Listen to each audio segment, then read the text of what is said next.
Avis vascular centre మన దేశంలోనే the best varicose vein hospital. నమస్తే రమ్మగారు. నమస్తే జయ. దేవి ఖడ్గమాల ఖడ్గమాల గురించి కూడా మనం తరచుగా వింటూ ఉంటాం రమ్మగారు.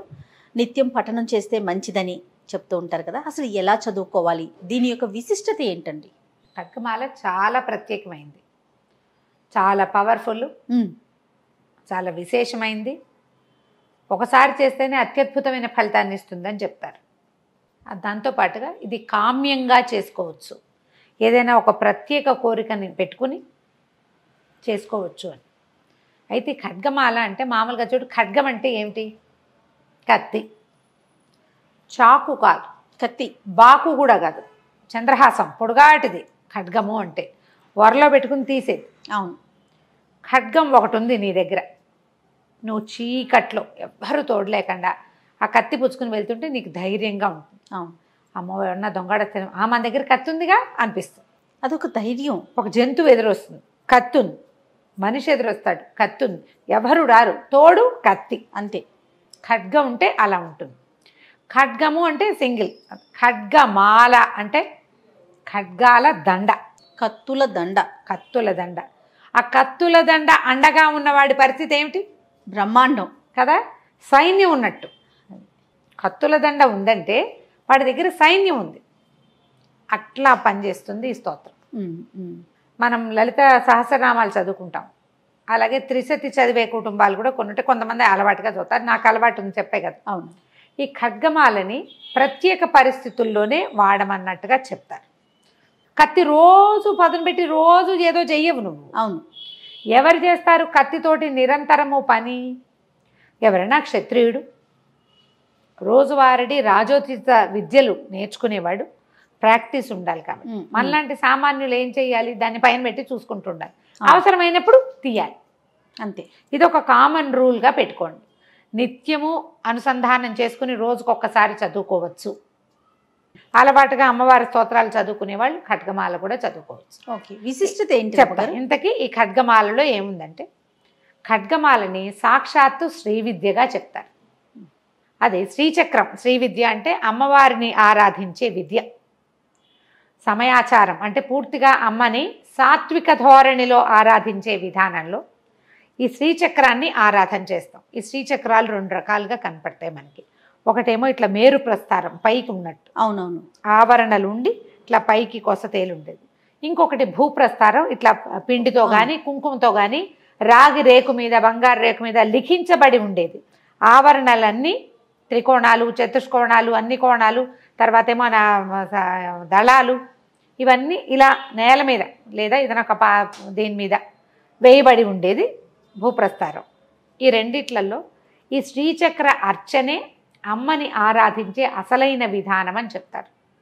దీనికి బోధ కావాలి, నేర్చుకోవాలి, ఉపదేశం కావాలి, గురు సహాయం కావాలి, చాలా ఉన్నాయి వ్యవహారాలు.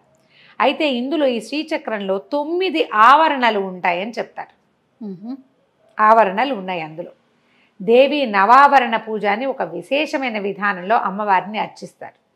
ఈ ఒక్కొక్క ఆవరణ ఉంది కదా, ఈ 9టిని ఒక్కొక్క దానికి ఒక్కొక్క సేపు ఒక్కొక్క అర్చన.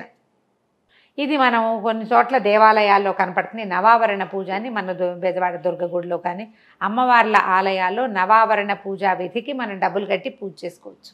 ఓకే. ఇళ్లలో చేయడానికి చాలా పెద్దది. మేము ఇదివరకటి కాలంలో ఎప్పుడో 15-18 సంవత్సరాల క్రితం, 15-16 ఏళ్ల క్రితం పుష్పగిరి పీఠంలో మా మరిది గారు ఉన్నప్పుడు మేము అక్కడికి బాగా వెళ్ళేవాళ్ళం. పౌర్ణములప్పుడు చేసేవారు. ఎంత బాగుంటుందో నవావరణ పూజ, మహాద్భుతంగా ఉంటుంది. కుంకుమార్చన చేస్తారు. అయితే ఈ అర్చన మహా బాగుంటుంది. 9 ఆవరణలకి పూజ. ప్రతి ఆవరణ అవ్వగానే నైవేద్యము, హారతి, తర్వాత మళ్ళీ రెండో ఆవరణలోకి వెళ్తాము. చాలా విశేషంగా అద్భుతంగా కనిపిస్తుంది. ఏదైనా అవకాశం లభిస్తే తప్పకుండా తీసుకోండి. ఈ 9 ఆవరణల్లోనూ ఉన్న పూజలో ఆవరణల్లోనూ ప్రత్యేక శక్తులు కొలువై ఉంటాయి. ప్రతి ఆవరణలోనూ అమ్మవారి యొక్క సైనిక శక్తి అనుకో, ఆవిడతో పాటు ఉండేవి. ఓకే. ఈ శక్తులన్నీ ఇట్లా చుట్టూతా ఉంటాయి. ఇవి మనకి ఖడ్గమాల ఏంటంటే ఆ శక్తులన్నిటినీ మనం ఒకే చోట వారి పేరు తలిచి పిలుచుకునేందుకు అవకాశం ఉంది.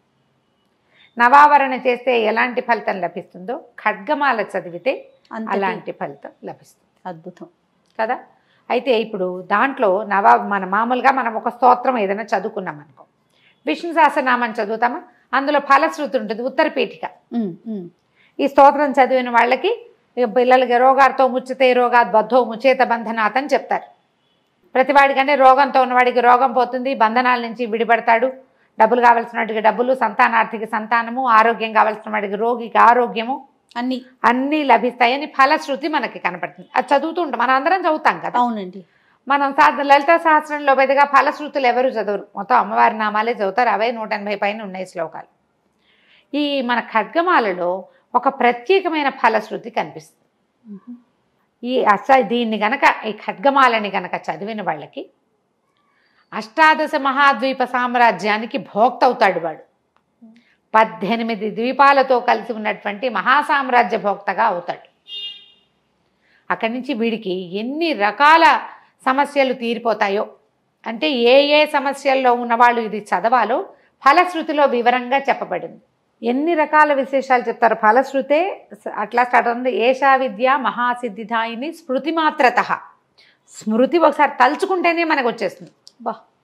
అగ్నివాతము, మహాక్షోభము, అన్ని రకాల సమస్యల్లో లుంఠనము, అంటే మనం ఎవరైనా మనని విద్య చేశారు, మనం మొత్తం నష్టపోయాం. తస్కర భయం, దొంగల భయం, వాటన్నిటి అపస్మారము, జ్వరము, వ్యాధి, వీటన్నిట్లలో అక్కడి నుంచి మిత్రభేదము, గ్రహభయము, స్నేహితులతో ఇబ్బందులు వచ్చినప్పుడు, వ్యాపారాల్లో స్నేహితులు డబ్బులు కొట్టేస్తారు, అవునవును, అలాంటప్పుడు గ్రహ భయము, మనకి గ్రహ స్థితులు బాగుండలేదు. వ్యసనేషు ఆభిచారికేషు అంటారు. వ్యసనాలు, ఏదైనా వ్యసనాల వల్ల ఇంట్లో వాళ్ళ వల్ల ఇబ్బంది వస్తాయి, బ్యాడ్ హ్యాబిట్స్, అవి వదలటం లేదు. వ్యసనాల వల్ల వచ్చినటువంటి రకరకాల సమస్యలు అవన్నీ తీరిపోతాయి. అభిచారకం, ఎవరైనా మన మీద బ్లాక్ మ్యాజిక్ చేశారనుకుంటాం. ఇవాళ రేపు చాలా మంది అడుగుతుంటారు, మాకు వాళ్ళు ఎవరో చిల్లంగి పెట్టారండి, అదేదో పెట్టారండి, ఇదేదో ఈ రోజుల్లో ఎక్కడుంటాయమ్మా అంటాను నేను. కానీ వాళ్ళందరికీ ఇది చదువుకోండి అని చెప్పేస్తా. ఎలాంటి దోషంలో అయినా సరే మాలా మంత్రాన్ని స్మరించమంటారు.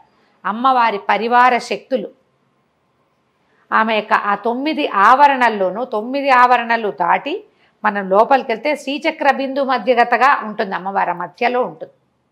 ఆమెని ఆవరించుకుని ఉన్నటువంటి ఈ ఇన్ని శక్తులని మనం పేరున పిలుస్తాం ఈ స్తోత్రంలో. నమః అని చెప్తాను, నీకు ఒక నమస్కారం అమ్మ, నీకు నమస్కారం అని ప్రతి దేవతని హృదయదేవి, శిరోదేవి, శిఖాదేవి, కవచదేవి, నేత్రదేవి, అస్త్రదేవి అని ఇలా వస్తాయి పేర్లు. సర్వాశా పరిపూరక చక్రస్వామిని. అసలు ఎంత చక్కగా ఉంటాయో. పెద్దగా టఫ్ కాదు పదాలు, కష్టం కాదు, అంత కష్టమైనవి కాదు. చిన్న చిన్న వాచా దోషాలు వచ్చేందుకు అవకాశం ఉంది. ఆశకి ఆశ అంటారు చాలామంది, శాకి సా అంటారు. శా వేరు సా వేరు కదా. ఆ చిన్న చిన్న దోషాలు లేకుండా చదవాలి. ఓకే, దోషాలు కనుక లేకుండా చదివితే ఈ ఖడ్గం మన చేతిలో ఉంటుంది. తప్పులు లేకుండా చదువుకోవాలి. స్నానం చేయకుండా ఎట్టి పరిస్థితుల్లోనూ చదవకూడదని చెప్తారు. ఇన్ని శక్తులని మనం పిలిచేటప్పుడు మనం పవిత్రంగా ఉండాలి. ఎప్పుడు పడితే అప్పుడు మధ్యాహ్నాలు జ్ఞాపకం వచ్చినప్పుడు కాకుండా శుద్ధిగా స్నానం చేసి ఒక సమయం పెట్టుకుని పొద్దునో సాయంత్రమో కొంచెం పంచదార పాకమో లేదా పానకమో, పటిక బెల్లం పానకమో, బెల్లం పానకమో చేసి పక్కన పెట్టుకుని అంత వడపప్పు చేసుకుని చదువుకోవచ్చు. ఓకే, రోజువారీ ఒకసారి చదివేటప్పుడు మీ మామూలు నిత్య నివేదన సరిపోతుంది. మీకు ఏదైనా భయము, ఇబ్బంది, చేయవలసిన పరిస్థితి, ఏం చేయాలో తెలియని దుస్థితి, ఇలాంటి పరిస్థితులు ఉండి మీరు కొంతకాలం చేయదలుచుకుంటే కనుక 11 సార్లు రోజుకి చొప్పున 21 రోజులు చేసుకోమంటారు. నేను 3 సార్లు చేస్తాను జయ. దసరాల్లో రోజు 3 సార్లు, అది పొద్దున 3 సార్లు, సాయంత్రం 3 సార్లు అవుతుంది. 2 పూట్ల అర్చన చేస్తాం కదా, కాబట్టి పొద్దున సాయంత్రము చేస్తాను. ఈ మామూలు రోజుల్లో ఒకసారి, రోజువారీ ఓసారి చదువుకోవడం. అన్ని స్తోత్రాలతో పాటు కనకధార, రామరక్ష స్తోత్రము, వాటితో పాటు వెంకటేశ్వర రావలంబం, వాటన్నిటితో పాటు ఇది కూడా చదివేసుకుంటాం. మనకు అలవాటు అయిపోతే ఎక్కువ సమయం ఏమీ పట్టదు. అన్ని నామాలే కదా, శ్లోకాలుగా ఉండవు. ఓ 2 పేజీల ప్రోగ్రామ్ మొత్తం అలవాటు చేసుకుంటే మనకేంటంటే పిల్లలకి బ్యాడ్ హ్యాబిట్స్ ఉన్నా, భర్తలకి బ్యాడ్ హ్యాబిట్స్ ఉన్నా, నీకు ఎప్పుడైనా జయ ఏదైనా ఒక మందు వేసుకోగానే తగ్గుతుందా? కొంత సమయం ఇవ్వద్దు, శరీరానికి ఇవ్వాలి కదా రమ్మగారు, ముందుగా ఇవ్వాలి. పైగా ఇప్పుడు డోలో లాంటివి వేసుకోగానే తగ్గిపోతుందండి అంటాం. ఒక 5-6 గంటల తర్వాత మళ్ళీ మామూలుగా మళ్ళీ మామూలు వచ్చేస్తుంది కదా, దాన్ని కూడా మనం రిపీటెడ్ గా వాడుకోవాలి. తగ్గడానికి కొంచెం సమయం పట్టినట్టే, కొద్దిగా సమయం తీసుకున్నా కూడా మన సమస్యలు తీరిపోతాయి. ఒకసారి మన సమస్య తీరిందనుకో, దీన్ని అలవాటుగా ఉంచుకోండి మీతో పాటు. అంతే, ఎవరైనా చదవచ్చు, స్త్రీ పురుష వయో భేదాలు లేవు, ఎవరైనా చదవచ్చు. మీకు తప్పులు ఉన్నాయి అని అనిపిస్తే ఎవరైనా పెద్దవాళ్ళ దగ్గర ఈజీగా మీ పురోహితుడు ఆయన దొరుకుతాడు. అవును అవును. అక్షరాల దోషం ఉంటే పుస్తకంలో సరి చేయించుకోండి. దీనికి ముందు ఒక ప్రార్థనా శ్లోకం వస్తుంది. హ్రీంకారాసన గర్భితానల శిఖామని అమ్మవారిని, ఆమె యొక్క స్వరూప వర్ణన ఉంటుంది, ఎంత బాగుంటుందో, మహాద్భుతంగా ఉంటుంది. ఆ శ్లోకం చదువుకోవటం, తర్వాత చిన్న కొద్దిగా ఫలశ్రుతి 2-3 వాక్యాలు చెప్పి కింద ఇంకో శ్లోకం చెప్తారు. దాని తర్వాత నామాలు మొదలైపోతాయి. మొత్తం నామాలు చదివేసుకున్నాక ఫలశ్రుతి ఉంటుంది. ఓకే, ఫలశ్రుతి మీరు 3 సార్లు చదివేటట్టయితే నామాలన్నీ చదువుకుని మళ్ళీ మొదటికి వెళ్ళి మళ్ళీ నామాలు చదువుకుని మళ్ళీ నామాలు 3 సార్లు చదువుకుని అప్పుడు ఫలశ్రుతి చదువుకోవచ్చు.